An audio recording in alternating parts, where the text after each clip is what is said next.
Vivencias. Muy buenas tardes, Carmen, muy bienvenida, ¿cómo estás? Bien, ¿y tú, Andreita? Buenas tardes para ti, para la audiencia. Muy bien.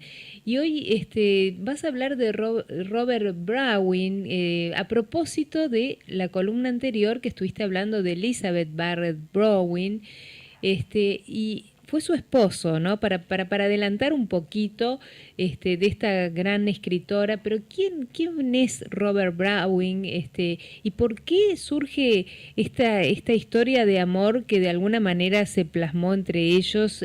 ¿Por qué? ¿Quién fue este hombre? Sí, una historia de amor que le salvó la vida a ella, ¿no? Ajá. O sea, le prolongó la vida. Y una historia de amor extraordinaria, porque Robert Browning nació en 1812, Sí, 6 años después que ella, en Camberwell, sí, bueno, un suburbio de Londres, y él fue el primer hijo de Robert y Sarah Browning. La mamá era una ferviente evangélica, era una pianista consumada, sí, y el padre era de una extrema cultura. Fíjate que el padre de él, o sea, el abuelo sí. de Robert Browning, había enviado al padre de Robert Browning a supervisar una plantación de azúcar en las Indias Occidentales. Claro. Pero el padre de Robert Browning estaba pasmado, azorado Sí, con la esclavitud.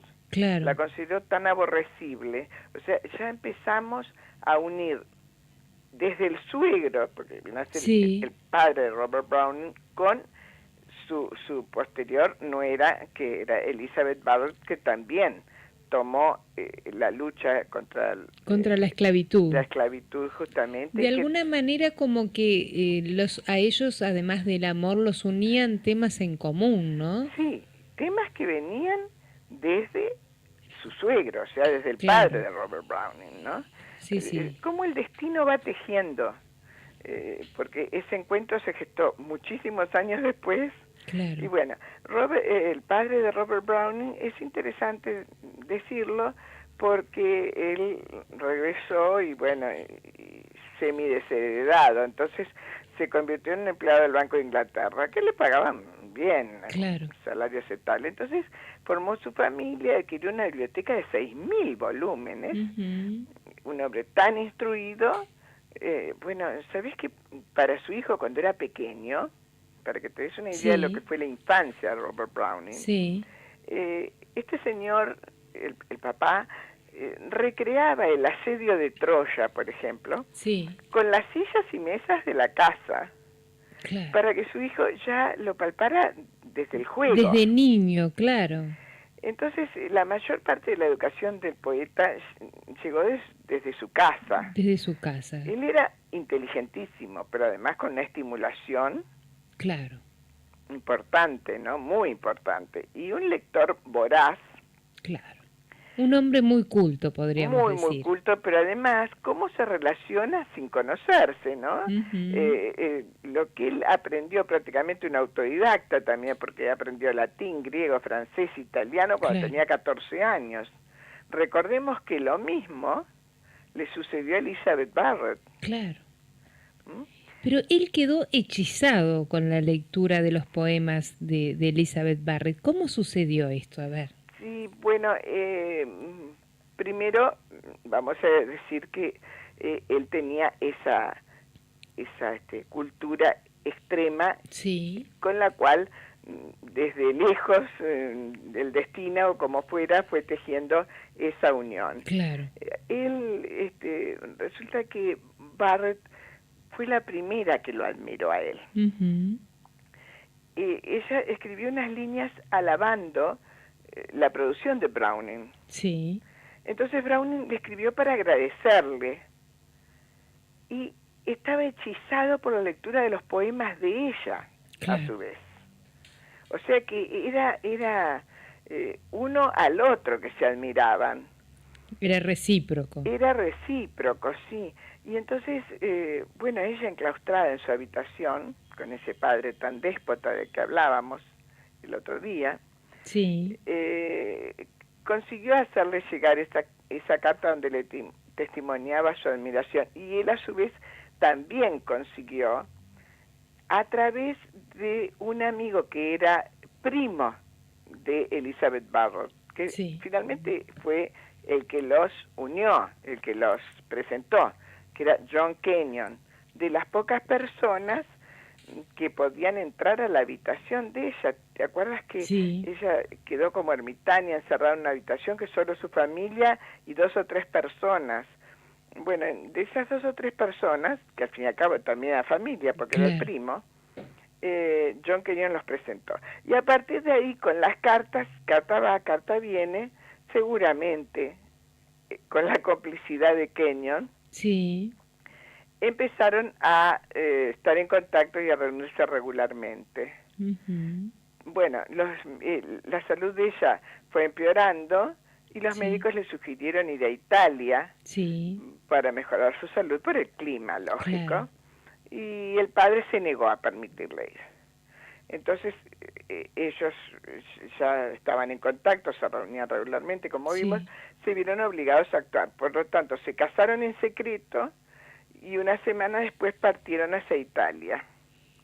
En primer momento se fueron a Pisa, Sí, pero luego, bueno, se instalaron en Florencia, en aquella famosa Casa Guidi que hablamos tanto, que es una casa museo, hablamos la semana claro. pasada. Y este amor que estás hablando, de alguna manera quedó plasmado en los poemas, ¿no?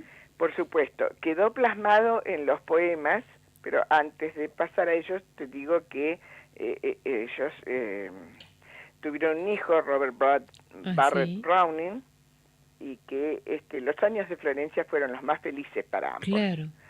Y el amor que Elizabeth sentía por él lo demostró, ya lo dijimos, en los sonetos de la portuguesa, y Ujú, Browning a ella le dedicó Hombres y Mujeres, que es una sí, colección de poemas que contiene su mejor poesía, al extremo que han pintado pintores famosos sí, algún poema de estos, ¿no? ujú, Por ejemplo, El amor entre ruinas es uno de los poemas de él que pintaron. Y ella le escribe a él, a mí me parece que es interesante mencionar 2 poemas sí, y recordar la época victoriana, ¿no? claro. Tan cercenadora de expresiones. Sí, sí, ¿De qué modo te quiero?, dice. ¿De qué modo te quiero? Pues te quiero hasta el abismo y la región más alta que puedo llegar cuando persigo los límites del ser y el ideal. Te quiero en el vivir más cotidiano, con el sol y a la luz de una candela, con libertad, como se aspira al bien, con la inocencia del que ansía gloria. Te quiero con la fiebre que antes puse en mi dolor y con mi fe de niña, con el amor que yo creí perder al perder a mis santos, con las lágrimas y el sonreír de mi vida. Y si Dios quiere, te querré mucho más tras de la muerte. Es un bellísimo soneto, que claro. no parece soneto porque es lógico, Sí, con la traducción que Pujol la hizo muy bien, pero indudablemente no tiene la rima que tendría que tener exactamente, ¿no? claro. Bueno, y luego tú recuerdas que ellos se conocieron prácticamente a través de las cartas, ¿no? Sí, Se enamoraron a través de ellas. claro. Y si me permites te voy a leer el de las cartas porque está contando absolutamente una forma perfecta cómo fue la relación de ellos a través de las Te cartas. escuchamos. Dice, mis cartas, papel muerto, mudo y blanco, y no obstante palpitan esta noche en mis trémulas manos cuando aflojo la cinta y caen sobre mis rodillas. Esta decía, dame tu amistad. Esta fijaba un día en primavera para tocar mi mano, casi nada, pero cuánto lloré. Esta, un papel, decía, te amo, y yo me estremecí como si Dios rasgase mi pasado. Esta, soy tuyo, pálida la tinta por estar junto a un pecho tumultuoso, Y esta última, oh amor, no fuese digna de lo que dices si lo repitiera. O sea, esa intimidad se la reservó. Son poemas de una intensidad y de una profundidad que, bueno, que el que los lee no puede menos que emocionarse, ¿no te parece? Claro. Ahora, él también le dedicó poemas que mencionamos. Sí. Y bueno, yo te voy a leer un fragmento, porque los tres son poemas muy largos, ¿no? Bueno, te escuchamos. Y se llama El último paseo a caballo juntos. Dije entonces, amor mío, ya que es así, ya sé al fin cuál es mi destino, ya que de nada sirve mi amor, ya que mi vida ha fracasado en todo, ya que se ha de cumplir lo que está escrito. Todo mi corazón se dispone a bendecir tu nombre con gratitud y orgullo. Toma la esperanza que me diste. Tan solo pido que el recuerdo quede. Y también, si no me lo reprochas, tu consentimiento para dar juntos un último paseo. Ese era ya un anuncio de sus últimas épocas, ¿no? De su muerte cercana. Naturalmente que esto es un poema muy largo. Claro. Tiene como, no me acuerdo, pero creo que 10 o 12 versos, 10 versos, Uh-huh. en el cual en el 10º verso, que dice, ahora ella y el cielo están más allá de este paseo, y sin embargo ella apenas ha hablado. Y si el cielo fuera eso, la fuerza y la belleza que da la juventud, y mirar únicamente donde brotan las flores primeras de la vida, ¿seguiríamos viviendo así para siempre? ¿Y si seguimos cabalgando nosotros dos con la vida antigua y nueva eternamente, con algunos cambios, pero no esenciales, hecho el instante, eternidad, y probando el cielo que ella y yo cabalgamos juntos, cabalgamos para siempre? Es muy profundo. Claro. Y ahí está indicando por qué él, por amor, fue dejando de lado muchas cosas, en especial cosas muy importantes para un poeta, para un escritor, que mal o bien tienen su orgullo, claro, y querer mostrar su producción. Él, en la época de ella, de su matrimonio, se dedicó tanto a ella, que su producción mermó mucho. Claro. Él escribió poco, y en realidad cuando él realmente logra destacarse nuevamente es después de la muerte de la muerte de Elizabeth. Pero cuando, te digo más, cuando ella empieza a empeorar y finalmente muere en los brazos de su esposo, sí, él en otoño un poco renuente, porque era como que no quería dejarla en Florencia. Ella quedó en el cementerio británico de Florencia, ¿no? Claro. Regresa a Londres con su hijo, que era un chico, jovencito, preadolescente, y su primera tarea fue preparar los últimos poemas de ella para la prensa, claro, para editarlos. Uh-huh. Y al principio evitó toda compañía. Después, gradualmente fue aceptando, lógico, hubo una resignación y comenzó a moverse en sociedad. Uh-huh. Entonces, allí él comienza nuevamente a editar, y su próximo libro de poemas, que fue Dramatis Personae, que fue en 1864, 3 años después de la muerte de Elizabeth, sí. Alcanzó 2 ediciones seguidas. Bueno, ahí ya estaba claro que Browning había ganado nuevamente el reconocimiento popular.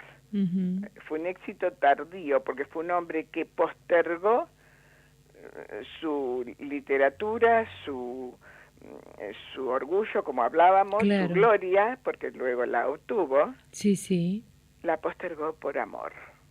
Bueno, pero Hoy nos trajiste, Carmen, lamentablemente se nos fueron los minutos, pero nos trajiste una maravillosa historia de amor realmente, ¿eh? Sí, es realmente, y yo, si te parece, termino Sí. con algunas frases de Browning. Perfecto, me parece bárbaro. Él dice, ama un solo día y el mundo habrá cambiado. Quita el amor y la tierra es una tumba. Y el que tiene siempre ante sus ojos un fin, hace que todas las cosas le ayuden a conseguirlo. Y él lo hizo. Claro, un ejemplo, Y ¿eh? lo hizo por amor. Bueno, así que en este mundo convulsionado, un poco, diríamos, hasta frío en las relaciones, es importante traer a alguien que de pronto es poco conocido. claro. No es lo que sucede en Inglaterra, ¿no? Es un Claro. poeta que está enterrado lejos de su amada en la abadía de Westminster, Sí. en el Rincón de los Poetas, y no olvidemos que ni más ni menos que Chesterton, aquel escritor famosísimo, Sí. tan admirado por Borges, de las pocas biografías que escribió, la primera que escribió fue la biografía de Robert Browning. O sea, fíjate en qué lugar lo puso.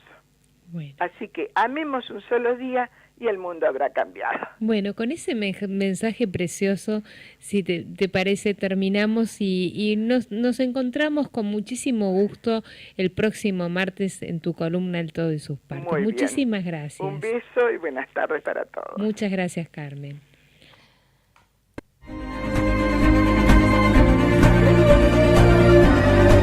Vivencias.